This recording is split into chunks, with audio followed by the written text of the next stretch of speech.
Kanhaiya Lal Chaudhary PhD मंत्री बने हैं, तीसरी बार विधायक, पहली बार मंत्री बने कन्हैया लाल चौधरी। उम्र है इनकी 54 साल और शिक्षा में इन्होंने इंजीनियरिंग की है, बहुत पढ़ाई की है, मेहनत की है और आज ये मुकाम इन्होंने हासिल किया है।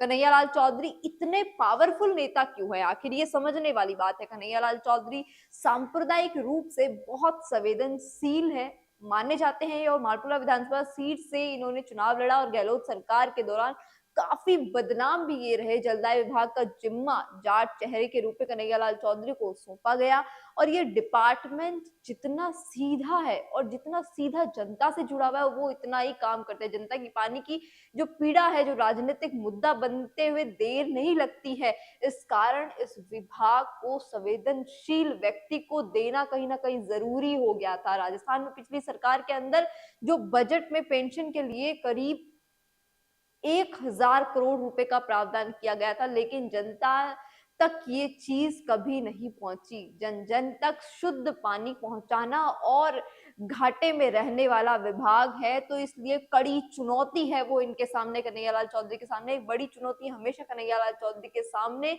हमेशा बनी ही रहेगी। लेकिन अब देखने की बात यह कि राजस्थान की भजनलाल सरकार का लंबा इंतजार के बाद मंत्रिमंडल का गठन हो गया। इनको अपना अपना मंत्रालय मिल चुका है और मालपुरा जो टोडा राम सिंह विधानसभा सीट पर लगाए तीसरी जीत की हैट्रिक लगाने वाले, संघ पृष्ठभूमि में संबंध रखने वाले 54 वर्षीय कन्हैया लाल चौधरी मंत्रिमंडल में जगह बना चुके और मालपुरा विधानसभा सीट पर भाजपा के कन्हैया लाल चौधरी 2023 के विधानसभा चुनाव में भी जीत की हैट्रिक लगाते हुए नजर आए। और कांग्रेस की जो जिस तरीके से कांग्रेस को पछाड़ा है इन्होंने, चुनाव चाहे 16,169 वोटों से इन्होंने हराया है। 2013 पहला चुनाव जीतने वाले कन्हैया लाल चौधरी ये इस क्षेत्र में लगातार तीसरी बार जीत कर आए हैं। जीत का फल इन्हें राजस्थान सरकार में मंत्री बनाकर भारतीय जनता पार्टी ने दिया है। और दूसरी बात यह है कि जो दूसरी चीज ये देखी जा रही है कि अब देखने की बात यह है या जानने की बात यह है कि कौन है आखिर कन्हैया लाल चौधरी, जो कि भारतीय जनता पार्टी में इतने जरूरी हो जाते हैं। मंत्री बनाए गए कन्हैया लाल चौधरी शिक्षा में पोस्ट ग्रेजुएट है, इंजीनियरिंग की पढ़ाई इन्होंने की है। वह डबल ग्रेड के ठेकेदार होने के साथ साथ निजी स्कूल से छात्रों से, निजी स्कूल के लोगों से भी ये जुड़े हुए हैं। और मतलब कुछ स्कूल, इनके एक स्कूल है जो कि इनकी पत्नी खुद, इनकी एक स्कूल है वो इनकी पत्नी चलाती है। तो कहीं ना कहीं ये देखा जा रहा है कि जनता में जुड़ाव इनका बहुत ज्यादा है। पत्नी इनके स्कूल चलाती है। वहीं राधा चौधरी इनकी पत्नी का नाम है, कस्बे में पब्लिक स्कूल चलाती है। कन्हैया लाल चौधरी जाट महासभा के जिला अध्यक्ष है, जाट समाज के सामुदायिक विवाह सम्मेलन समिति के जिला अध्यक्ष भी रह चुके हैं। शनिवार को कन्हैया लाल चौधरी को मंत्रिमंडल में शामिल भी कर लिया गया। लेकिन अब देखने की सबसे बड़ी बात ये होगी कि जो एक जाट चेहरा है, जाट बड़ा चेहरा है और मंत्रिमंडल में शामिल होने के बाद सभी जाटों को कहीं ना कहीं साधते हुए नजर आए हैं। कन्हैया लाल चौधरी के बिहाफ पे पूरी भारतीय जनता पार्टी ने कहीं ना कहीं जितने भी जाट समुदाय थे उनको कहीं ना कहीं साधने की पूरी तरीके से कोशिश की है।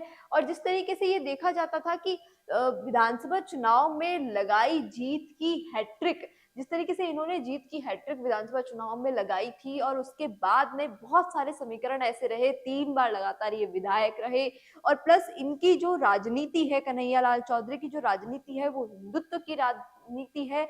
हिंदुत्व को ये हमेशा टारगेट करते हुए जाते हैं। और दूसरी तरफ ये भी देखा जा रहा है कि कांग्रेस सरकार को हमेशा इन्होंने निशाने पर ही रखा और कांग्रेस सरकार के निशाने पर हमेशा ये रहे। और कहीं ना कहीं ये देखा जा रहा था कि जिस तरीके से इन 5 सालों में कन्हैया लाल चौधरी ने काम किया है, चाहे वो जाट राजनीति की बात हो, चाहे वो हर मुद्दे की बात हो, हर समीकरण पे कन्हैया लाल चौधरी कहीं ना कहीं फिट बैठ रहे थे। तो एक चीज ये देखी जा रही है कि अब जो हम बात कर रहे थे, जो भारतीय जनता पार्टी के अंदर कहीं ना कहीं जाट बड़े मुख्य चेहरे कहीं ना कहीं लुप्त युद्ध होते हुए नजर आ रहे थे।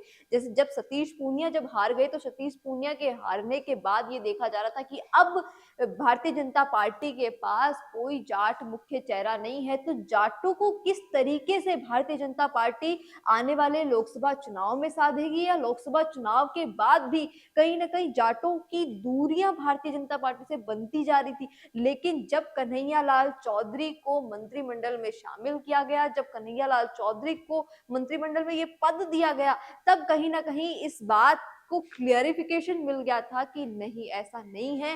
भाजपा कहीं ना कहीं अंतर मन में, या भाजपा जिस तरीके से नरेंद्र मोदी और अमित शाह की जो जोड़ी है हमेशा कुछ न कुछ नया ही लेकर आती है, तो इस बार उन्होंने ये बता दिया गया है कि हमारे पास अगर सतीश पूनिया हार चुके हैं तो हमारे पास ऑप्शंस की कमी नहीं है, जाटों को साधने की, दूसरे नेता को रिप्लेस करने के लिए हमारे पास कमी नहीं है। तो वो काम इस बार इस विधानसभा चुनाव में इनको मंत्री बनाकर भारतीय जनता पार्टी ने साफ तौर पर दिखा दिया है। अब ये देखने की बात ये होगी कि इनको तो मंत्री तो बना दिया है भजनलाल सरकार ने, इस बार सब नए नए मंत्री हैं। इसके बाद भजनलाल खुद भी नए ही मुख्यमंत्री है, पहली बार मुख्यमंत्री बने हैं, ये भी पहली बार मंत्री बने हैं। तो अब देखने की बात ये होगी कि जिस तरीके से नरेंद्र मोदी जो समीकरण देख रहे हैं, क्या राजस्थान में वो समीकरण फिट बैठ पाएंगे? क्या जिस तरीके से नरेंद्र मोदी और अमित शाह राजस्थान में सरकार चलाना चाहते हैं, क्या उसी तरीके से राजस्थान में सरकार चलेगी? आपको क्या कुछ लगता है, कमेंट बॉक्स में जरूर बताइएगा। ऐसी ही और जानकारियों के लिए जुड़े रहिए राजस्थान संवाद के साथ। अब आपको मिल सकती है लाइव चैनल में काम करते हुए पत्रकारिता की डिग्री। यूजीसी अप्रूव्ड यूनिवर्सिटी से मिलने वाली इस डिग्री के साथ आपको मिलेगा लाइव चैनल पर रिपोर्टिंग, एंकरिंग और प्रोडक्शन का काम करने का मौका। काम करने के साथ सीखना और 70% प्रैक्टिकल और 30% थ्योरी के पैटर्न से सिखाते हुए आपको एक पूरा कोर्स करवाया जाएगा।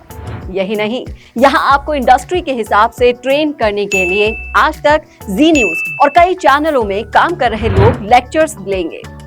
साथ ही परमानेंट फैकल्टीज भी इन चैनल्स और अखबारों में लंबा एक्सपीरियंस ले चुके लोग भी होंगे। इसी के साथ ही टीवी, न्यूज़पेपर जैसे ट्रेडिशनल मीडिया की लाइव प्रैक्टिकल ट्रेनिंग के अलावा आपको यहाँ पर डिजिटल मीडिया और डिजिटल मार्केटिंग भी इंडस्ट्री नीड्स के हिसाब से सिखाई जाएगी। तो केवल रटना लिखना नहीं, बल्कि इंडस्ट्री जैसा टैलेंट चाहती है, उसकी प्रैक्टिकल एजुकेशन के साथ कीजिए मास कम्युनिकेशन और जर्नलिस्ट या मल्टीमीडिया एंड एनिमेशन की BVOC डिग्री। और प्लेसमेंट असिस्टेंट से लेकर ट्रेडिशनल और डिजिटल मीडिया की सारी इंडस्ट्री ट्रेनिंग विद इंटर्नशिप आपको मिलेगी Michigan institute of media studies में।